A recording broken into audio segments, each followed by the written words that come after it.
आज चौहान हाउस के दरवाजे पर सिर्फ कदमों की आहट नहीं थी, बल्कि एक रिश्ता टूटने की आवाज गूंज रही थी। हनुमंत ने आखिरी बार उस घर की तरफ देखा, वो घर जहां उनकी बेटी वसुधा ने हर अपमान सहकर भी अपना फर्ज निभाया। उनकी आंखों में दर्द था, लेकिन फैसले में ठहराव। वसुधा चुप थी, बिल्कुल चुप। उसकी आंखों में आंसू थे, लेकिन होठों पर एक शब्द भी नहीं, क्योंकि आज वो बहू नहीं, सिर्फ एक बेटी थी जो अपने पिता के साथ जा रही थी। जैसे ही दोनों दरवाजे की ओर बढ़े, तभी पीछे से एक कांपती हुई आवाज आई, हनुमंत रुक जाओ। ये आवाज थी प्रभात की। वो तेज कदमों से आए और हनुमंत का हाथ पकड़ लिया। ये क्या कर रहे हो तुम? घर छोड़कर जाना हर समस्या का हल नहीं होता। हनुमंत ने हाथ जोड़ लिए। बड़े हुक्म, मेरा यहाँ कोई काम नहीं रहा। मैं हर बार आपके और छोटे हुक्म के बीच आ जाता हूँ। मेरी वजह से इस घर में दरार आ रही है। प्रभात की आंखें भर आईं। लेकिन वसुधा, वो इस घर की बड़ी बहू है। हनुमंत की आवाज़ भारी हो गई। वो आपकी अमानत है, अगर आप चाहें तो रुक सकती है, लेकिन मैं नहीं रुकूंगा। ये सुनकर वसुधा का दिल जैसे टूट गया। वो अपने पिता को भी नहीं छोड़ सकती और अपने ससुराल को भी नहीं। उसी वक्त सीढ़ियों पर खड़ी चंद्रिका ये सब सुन रही थी।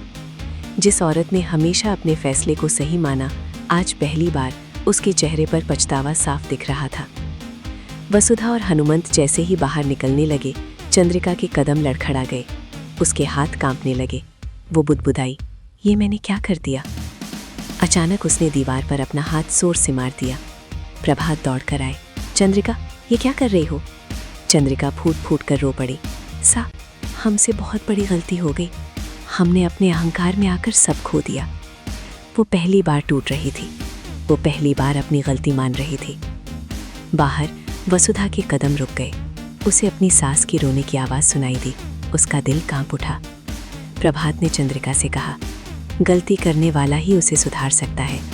ये शब्द चंद्रिका के दिल में उतर गए। वो दौड़ती हुई दरवाजे की तरफ गई। हनुमंत रुक जाओ। हनुमंत ने पलट कर देखा। वो चंद्रिका थी, लेकिन आज वो वही सख्त औरत नहीं थी। आज वो एक टूटी हुई माँ थी। हमसे गलती हो गई। वसुधा को हमने कभी समझने की कोशिश ही नहीं की। अगर आज वो चली गई तो ये घर सच में खाली हो जाएगा। वसुधा की आंखों से आंसू बह निकले। देव भी सामने आ गया। उसकी आंखों में गर्व था अपनी पत्नी के लिए और दर्द अपनी माँ के लिए। चंद्रिका धीरे से वसुधा के पास आई। पहली बार उसके सिर पर हाथ रखा। बहू, नहीं बेटी, हमें माफ़ कर दो। पूरा चौहान हाउस सन रह गया। ये वही चंद्रिका थी जिसने कभी वसुधा को अपनाया नहीं। हनुमंत ने गहरी सांस ली। अगर वसुधा खुश है तो मैं रुक जाऊंगा। वसुधा ने अपने पिता का हाथ पकड़ा। बाबू सा, ये घर अब सच में मेरा है। और उसी पल चौहान हाउस में पहली बार रिश्ते जीत गए और अहंकार हार गया। लेकिन क्या ये शांति स्थायी है, या आने वाला तूफान फिर से सबको अलग कर देगा?